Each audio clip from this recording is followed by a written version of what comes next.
अध्यक्ष महोदय, मैं हेल्थ पे बोलना चाहता हूं। बाम नंबर 200, 201, 203, 205।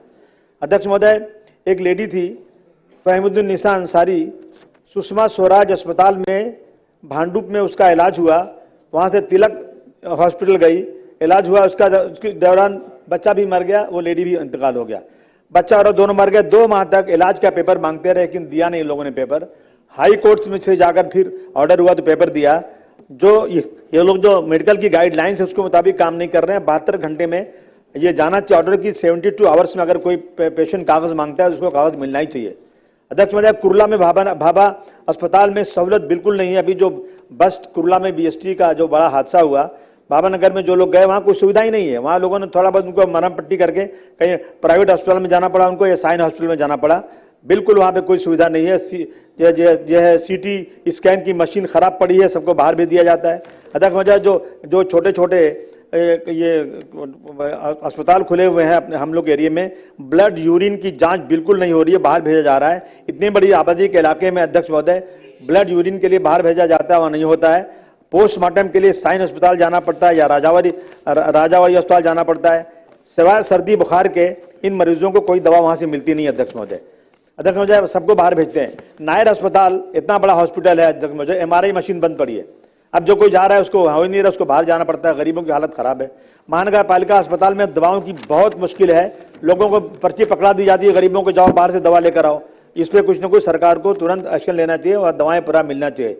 आयुष्मान योजना के माध्यम से अस्पतालों में एडमिशन नहीं ले रहे हैं कि एक साल तक पैसा नहीं आता है, कहते हैं पैसा नहीं आता है इसलिए एडमिशन ही नहीं लेंगे, उनको रिफ्यूज कर दिया जा रहा है। एक और महात्मा ज्योतिबा फुले योजना से के जो पैकेज हैं उसमें ऑपरेशन जैसे वाल्व का रिप्लेसमेंट हो, ब्रेन की सर्जरी हो, इसके लिए पैकेज बहुत कम है। अगर जब तक इसका अमाउंट बढ़ाएंगे नहीं ना, गरीबों का इलाज वहां हो नहीं सकता। अध्यक्ष महोदय, general surgery general surgery BMC अस्पतालों में मुंबई में अलाउ नहीं है, मगर प्राइवेट अस्पतालों में है। ये सुविधा नहीं दी गई है। इसको जल्द से जल्द उन अस्पतालों में सुविधा दे दी जाए ताकि जनरल सर्जरी मुंबई के अंदर भी वहां शुरू हो सके।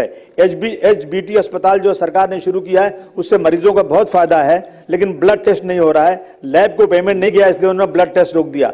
राजावाड़ी अस्पताल में अध्यक्ष महोदय पोस्टमार्टम के लिए हैंड ग्लव्स ही नहीं है।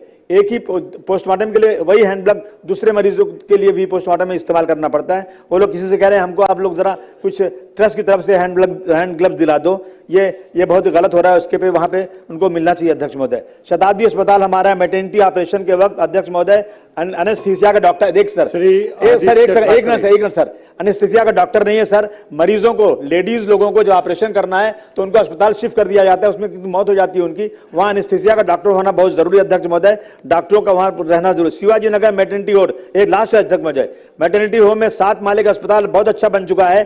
3 साल पहले ओपनिंग हो चुकी है, लेकिन नॉर्मल डिलीवरी सिर्फ होती है, ऑपरेशन बिल्कुल नहीं होता। ऑपरेशन के सारे सामान वहां होना चाहिए। अध्यक्ष महोदय, ये मैं सरकार से निवेदन करना चाहता हूं।